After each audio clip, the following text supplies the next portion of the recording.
Hindi lang defense team ni VP Sara ang nagtatanggol sa kanya.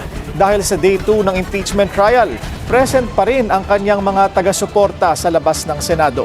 Narito ang agenda report ni Jill Sebandal live mula sa labas ng Senado dito sa Pasay City. Jill, kumusta ang sitwasyon dyan? Willard, malaking kaibahan ang nasaksihan sa labas ng Senado ngayong araw matapos ang girian sa pagitan ng mga pulisya at ng mga rallyista kahapon. Nananatiling mapayapa ang sitwasyon dito sa labas ng Senado. Kaya naman mula sa halos 6,000 pulis na ipinakalat noong unang araw ng paglilitis, bumaba na ito sa 2,257. Pero nasa heightened alert pa rin ang mga otoridad. Patuloy na binabantayan ng PNP ang Senate Complex at mga karatig na lugar para tiyakin ang kaayusan at seguridad sa pagpapatuloy na impeachment trial ni VP Sara. Sa ngayon, kapansin-pansin ang hindi pagdating ng pro-impeachment groups sa kabila ng pahayag nilang babalik sila ngayong araw. Nananatili naman sa labas ng Senado ang mga taga-suporta ni VP Sara. Dito kami natutulog. Araw-araw pagising namin, nandyan na maghuhuli, pinapaalis kami. Ang mga DSWD, dahil tumatawag ang Senate, paalisin yan.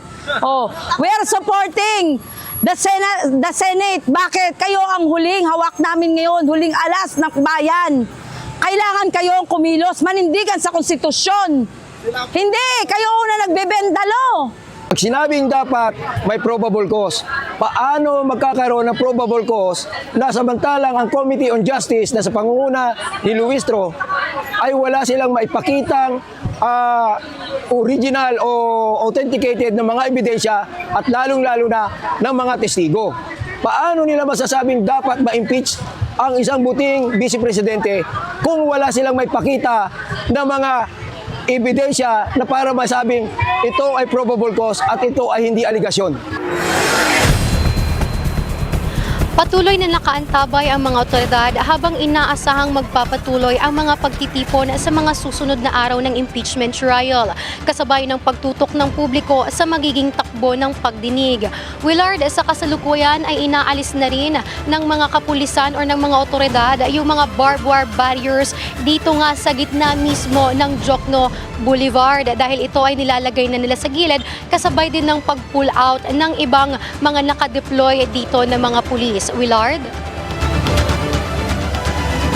Jill, nagkaroon ba ng pagkakataon ang mga supporters na makalapit kay VP Sara kanina nang dumating siya sa Senado? Willard, bagamat umaasa yung mga supporters ni Vice President Sara Duterte ay bigo silang makausap or makita ng personal ang Vice Presidente sapagkat nung paglabas niya mismo dito sa Senate premises, Willard, ay agaran din siyang umalis. Ngunit patuloy naman din na nanindigan ang kanyang mga taga-suporta na makita man nila o hindi si VP Sara ay patuloy pa rin daw silang mag-aantay dito sa labas ng Senado. Willard? Maraming salamat sa iyo, Jill Sebandal, nag-uulat ng live mula sa labas ng Senado. Manatiling nakatutok sa Bilyonaryo News Channel, sumubaybay sa aming social media accounts at mag-subscribe sa aming YouTube channel para sa mga eksklusibong balita at storya.